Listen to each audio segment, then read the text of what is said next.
আমার সামনে দেখতে পাচ্ছেন এটা হচ্ছে বুড়িগঙ্গা নদী, বিশাল বুড়িগঙ্গা নদী। আমার থেকে এই নিচে পানি প্রায় 20 ফিট অথবা 30 ফিট বা 50 ফিট হতে পারে। দেখেন নিচে, হ্যাঁ। তো এখান থেকে মনে হবে যেন নারকেল গাছের উপর পানি। দেখেন এই যে পানি, এটা হচ্ছে সেকশন। এখানে পানি জমে থাকার কোনো কারণ নাই। এই দেখেন এই যে পানি জমার কোনো কারণ নাই, অথচ রাস্তাটা ভেঙে যাচ্ছে কিন্তু।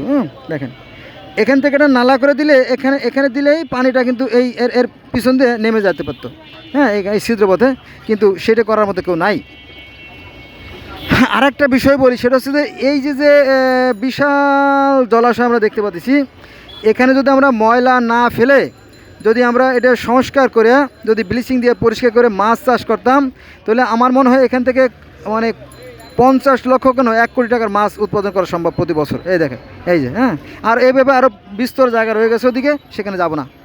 হ্যাঁ, এই জন্য সৃষ্টিকর্তা কিন্তু আমাদের জ্ঞান দিয়ে দিয়েছেন, ভালো আমাদের জ্ঞান দিয়েছে, কিন্তু আমরা সেই জ্ঞানটাকে কাজে লাগাই না, ফলে আমরা জাতি হিসেবে পিছিয়ে পড়ে আছি। ধন্যবাদ সবাইকে।